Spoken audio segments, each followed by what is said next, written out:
Bismillahirrahmanirrahim. Assalamualaikum warahmatullahi wabarakatuh.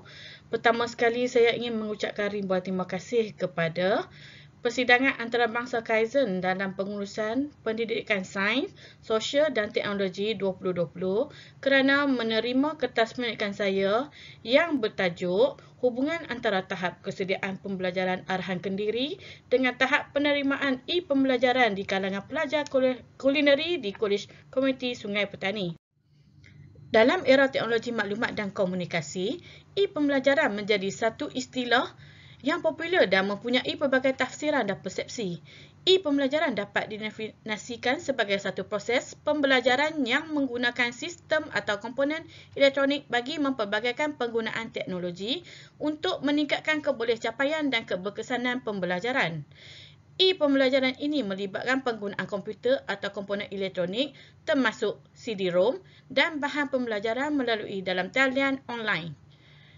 Pelajar juga dapat mengamalkan pembelajaran yang berterusan di samping berupaya menyampaikan pengetahuan dalam lebih berkesan kerana ia mengandungi teks, animasi, grafik, audio dan video yang menarik.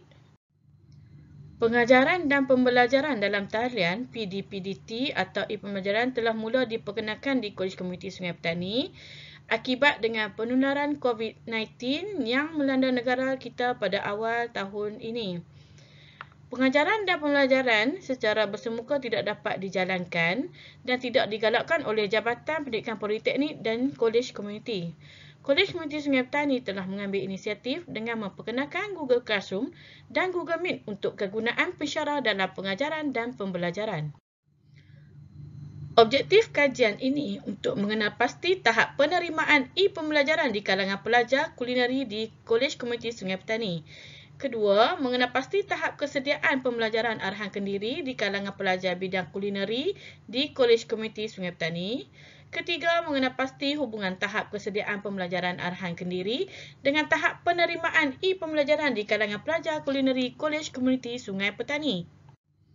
Kajian ini berbentuk deskriptif membolehkan penerangan dilakukan terhadap sesuatu fenomena dengan menganalisis data deskriptif yang diperoleh dari soal selidik. Kaedah pengumpulan data terdiri daripada instrumen kajian iaitu maklumat latar belakang responden, tahap penggunaan e-pembelajaran, skala kesediaan pembelajaran arahan kendiri.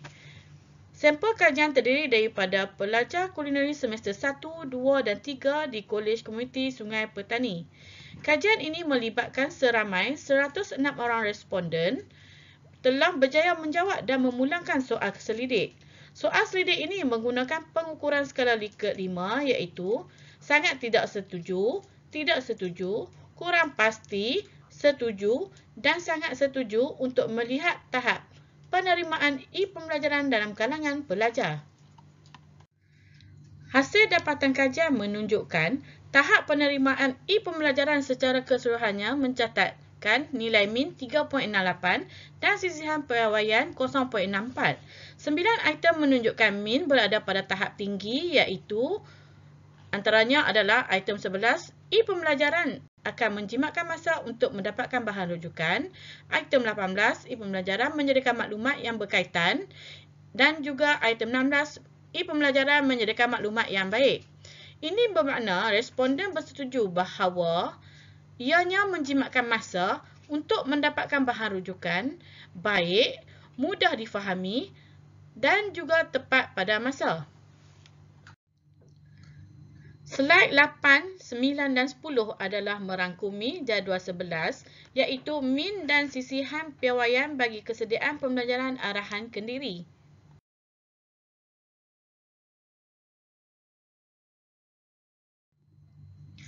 Jadual 11 menunjukkan persepsi responden terhadap kesediaan pembelajaran arahan kendiri secara keseluruhannya adalah berada pada tahap di atas sederhana dengan mencatatkan min 3.94 dan sisihan piawaian 0.54.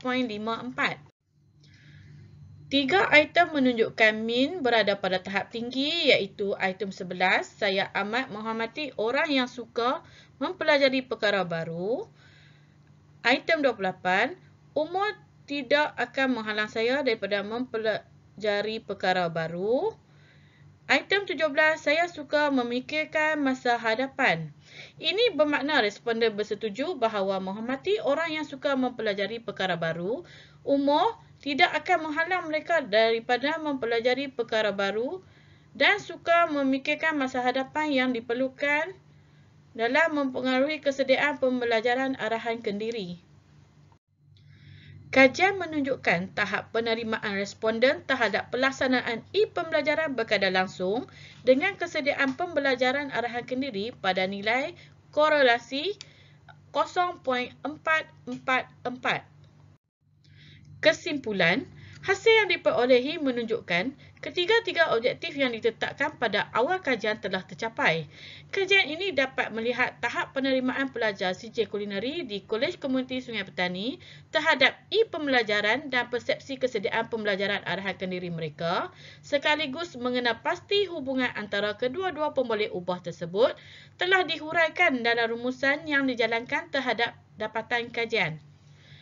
Cadangan untuk kajian lanjutan adalah disarankan agar boleh membuat kajian berdasarkan persepsi pelajar dalam bidang yang lain dan skop kajian boleh ditambah dengan melihat keberkesanan e-pembelajaran yang dilaksanakan kepada diri pelajar dan proses pembelajaran mereka. Akhir kata daripada saya, sekian, terima kasih.